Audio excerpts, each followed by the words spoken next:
부동산 PF 관련 내용들이 준비가 되어 있습니다. 부동산 폭탄이라고 표현을 합니다.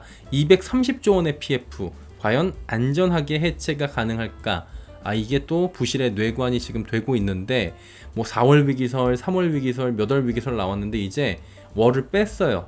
땡월의 위기설, 0월의 위기설, 이렇게 이야기가 나오고 있고요.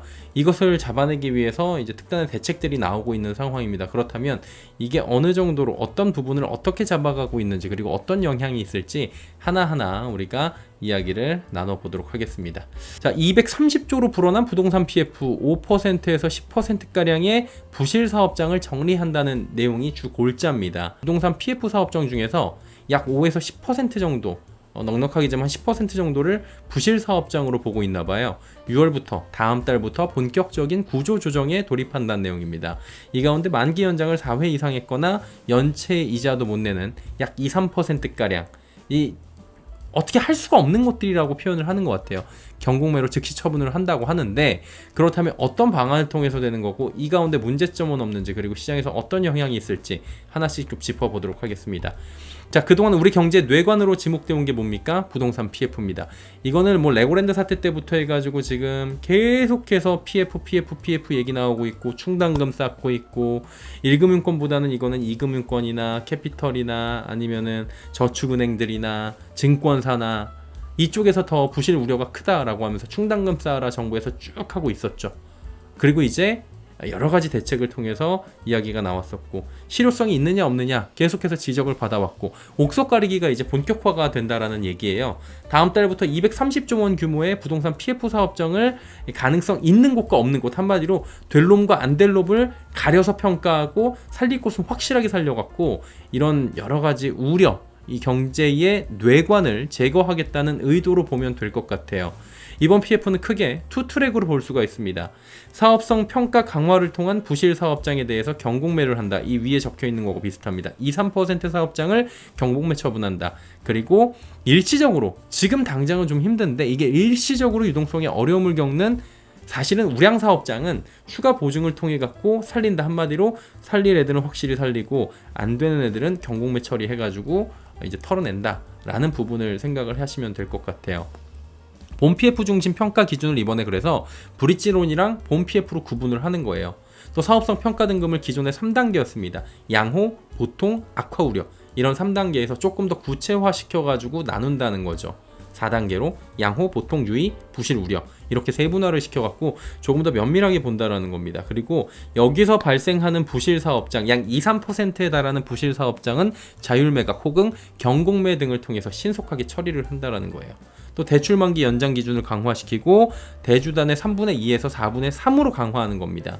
그래서 부실 사업장의 무분별한 생명 연장이 안 되도록 한 겁니다. 그러니까 안 되는 애들을 계속 끄집어내가지고 기준이 좀 너무 넉넉하니까 계속해서 얘가 살 확률이 없는데, 이런 애들은 과감하게 잘라버리겠다는 거예요. 그래서 6개월 이상 연체되고 있는 PF 채권은 3개월 이내에 경공매를 실시하도록 한다.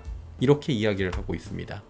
경공매 필요 매입 자금이 문제가 될 수 있는 은행과 보험업권이 신디케이트 론을 통해서 지원을 한다라는 거예요. 왜냐면 경공매를 때려버리면 그거를 매입하는데 그 작은 부분이 조금 애로사항이 생길 수 있잖아요. 그거는 은행이나 보험업권 이런 10군데 정도의 이런 금융업계에서 신디케이트론, 공동대출을 통해 가지고 지금 지원을 한다라는 거고요.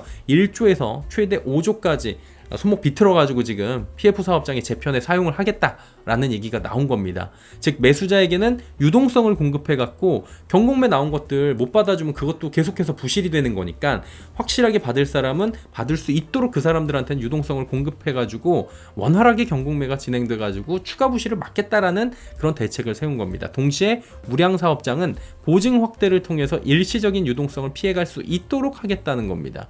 이거는 부실 사업장을 조금 솎아내서 이 정상 사업장을 살려내고 부동산 경기, 건설 경기 이런 위축을 막겠다는 의도가 지금 들어가 있는 거죠. 근데 여기서부터가 이제 궁금한 겁니다. 과연 질서 있는 옥석 가리기는 가능할까라는 거예요. 특히 물량이 이게 한 번에 일시에 쏟아지는 경우에는 지금 사실 1금융권은 괜찮거든요.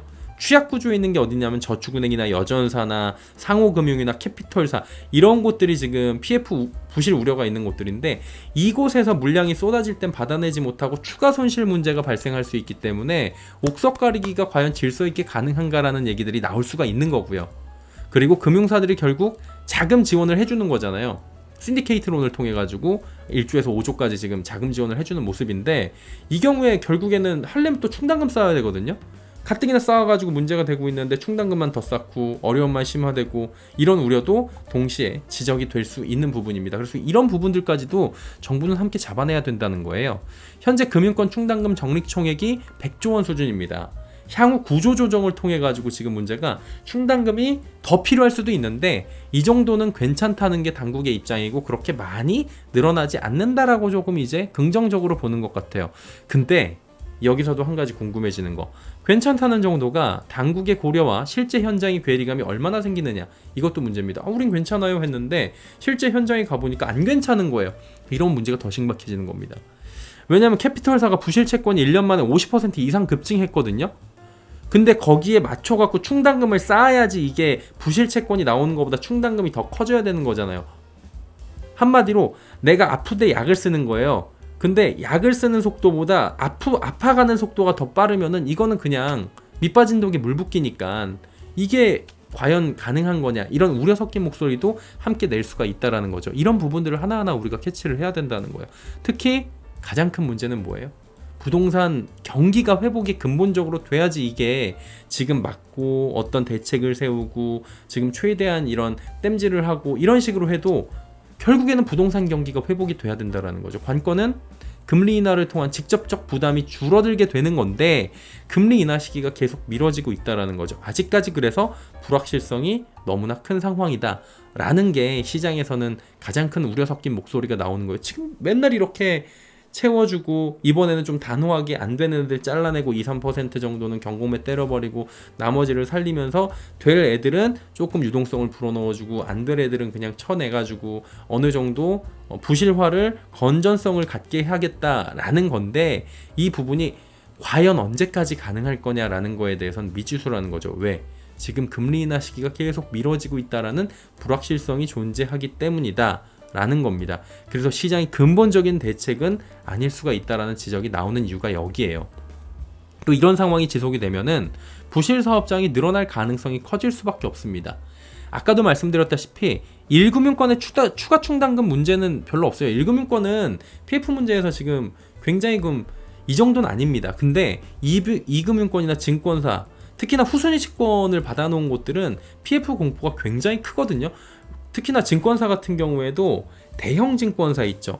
대형 증권사는 영향이 덜합니다. 선순위이기 때문에. 근데 중소형 증권사들 하이리스크 하이리턴으로 해가지고 큰 수익을 내기 위해서 공격적으로 영업을 했던 것들이 중순위 후순위 채권들이에요. 얘네들은 떼일 확률이 굉장히 높아지고 그러면은 여기서 또 연쇄 부실이 생길 수가 있다라는 지적이 계속 나오고 있습니다. 그래서 이번 대책으로 증권사들의 추가 손실이 최소 3조 1천억 원에서 최대 4조 원, 또 여기에 더 쌓아야 할 충당금 규모가 최대 2조 원에 육박하는 것으로 지금 나오고 있습니다. 그러면 어떻게 됩니까? 수익성에 대해서 하방 압력이 커질 수밖에 없죠. 그리고 상환에 압박을 받는 구조여가지고 굉장히 지금 쉽게 볼 문제가 아니라는 거예요. 그리고 조금 전에도 말씀드렸다시피 증권사들 중에서 좀 작은 애들 있죠. 중후순위 채권은 떼이는 구조입니다. 그래서 떼이는 구조가 좀 반복이 되다 보면은 이게 악순환의 고리가 생겨버리면서 부실이 심화될 수 있다라는 거죠. 자, 그렇다면 정말 경공매로 7조 원가량만이 나오는 것으로 이 사태가 끝날 수 있는 걸까? 라는 건데 문제가 되는 부분이 해당 수치가 이 7조 원이라는 게 정확한 근거가 떨어진다는 얘기가 시장에서 나옵니다. 그렇기 때문에 공포가 지속이 될 수 있다는 거예요. 시장의 공포와 불확실성이 지속이 되고 그러면 이제 흐름이 나빠질 수 있다는 거죠. 심리상 흐름이 나빠질 수 있다는 거예요. 아까 말씀드렸다시피 분양 경기가 좋아져야 되는 건데 계속해서 공포감이 쌓이고 첫 단추가 제대로 안 껴지는 거죠. 이렇게 하는데도 불구하고 그렇게 되면은 계속해서 부실 사업장은 늘어나게 될 수밖에 없고 연쇄 공포로 이어지면서 도미노 현상도 발생할 수 있는 부분을 배제할 수 없다는 겁니다. 그렇게 된다는 게 아니에요. 그렇게 될 가능성, 심리적 공포 이런 부분이 나올 수 있다는 부분을 말씀을 드리고 있는 겁니다. 특히 단기에 물량이 쏟아질 경우가 최악인 건데 이때는 혼란이 굉장히 불가피하다, 이런 지적들도 업계에서 나오고 있습니다. 또 이렇게 넘어간 경공매사업장, 단기간 정상화 과정을 밟기가 생각보다 어렵습니다. 받아갔어요, 2-3%를. 그래갖고 정상화를 해가지고 얘들을 또 이제 돌려야 되는 건데, 그게 또 생각보다 쉽지 않다라는 여러 가지, 지금 이번 대책이 지난번 대책보다는 분명히 구체적이고 안 되는 애들을 잘라낸다는 것까지는 좋은데, 이 다음 과정에 정상화나 그리고 7조 원이라는 거, 그 다음에 지금 중후순위 채권들, 여러 가지 이 부분들이 혼란이 불가피하고 여러 가지 여전히 우려 섞인 목소리가 나올 수 있다라는 겁니다. 그래서 정부의 대책이 매번 지금 지적받는 게 뭐냐면은, 이거 나온 지 한 이틀 정도 된 건데, 이틀도 채 안 됐는데, 48시간도 안 됐는데 사후 대책 수준에 그치기 때문에 예방책까지 함께 가져가면서 강도 높은 해결책을 더욱 진행해야 된다는 지적이 나오는 이유가 이 지점인 겁니다. 그래서 이게 이 대책으로 뭐 다 끝났습니다, 해결됐어요, 이렇게 보기가 어렵다라는 거죠. 가장 큰 맥점은 뭐예요? 이걸 막으려면 조금 전에도 말씀드렸다시피 거시경제 매크로 상황이 좀 안정돼야 한다는 겁니다. 금리가 인하되고 그에 따른 대책들이 나오고 분양시장이 조금 숨통이 트일 경우에 악화가 더 이상 되지 않을 수 있다는 거죠. 근데 거시경제가 우리 마음대로 그렇게 되는 게 아니잖아요. 그리고 우리나라만의 문제면 어떻게 해결을 할 텐데, 물고 물려있고 이게 미국 쪽에서 움직임에 따라서 우리도 갈 수밖에 없고, 미국이 금리를 내리거나 아니면 더 이상의 이런 우려가, 인하에 대한 인하 시기 연장에 대한 우려가 좀 줄어들어야 된다는 건데, 그걸 긍정적으로 마냥 다음 달엔 되겠지 이렇게 볼 수가 없다 보니까 이 대책이 괜찮다고 마냥 긍정적으로 넘기기가 쉽지 않을 거라는 거예요. 그리고 가장 무서운 거, 조금 전에도 짚어드렸던 심리. 이게 어떤 심리가 지금 발생을 하냐면, 야, 이거 괜찮으면 이런 대책까지 나올 필요가 없잖아 라는 지적들이 당연히 나오는 거거든요. 괜찮지 않으니까 괜찮다고 얘기하는 거고, 괜찮지 않으니까 이런 대책들이 나오는 거고, 그것도 사후 대책이 나오는 것이라고 지금 업계에서는 느끼고 있는 겁니다. 이번 대책으로 옥석 가리기가 진행이 될 거예요. 안 되는 애들은 쳐낼 거고, 그에 따라서 충격이 좀 있을 것으로 보입니다. 하지만 충격이 크지 않다면 부실 위험은 줄어들 수 있겠고, 지금 금리 인하 시기가 한 9월 정도만 된다고 하더라도 굉장히 큰 문제가 발생하지 않을 확률도 분명히 있겠죠. 근데 이 거시경제 매크로가 어떻게 될지 그 부분에 대해서는 누구도 장담할 수가 없는 상황이고, 이 대책으로 옥석 가리기를 하는 와중에서 단기간에 물량이 쏟아져서 문제가 생길지, 이런 부분들에 대해서 누구도 지금 미래를 쉽게 예측을 할 수가 없어요. 저도 그래서 지금 이 부분에 대해서 안심하세요, 혹은 이거에 대해서 그냥 무조건 지금 다 정리, 이렇게 말씀을 드릴 수가 없는 이유가 너무나도 첨예하게 지금 얽혀있는 이런 사실관계들이 있기 때문입니다. 그래서 무조건 괜찮다고 안심할 수가 없는 상황에서 향후 시장을 예의주시할 수밖에 없어 보이고, 저희 채널에서도 이 부분을 계속해서 이제 조금 더 가까이에서 팔로잉을 해드리면서 변곡점이 생기거나 여러 가지 좀 시장에 불안 요소가 생기거나 아니면 긍정 요소가 생기면 전해드리면서 가도록 하겠습니다. 자, 오늘 230조로 불어난 부동산 PF 이 관련 대책에 대해서는 이 정도로 정리하도록 하겠습니다.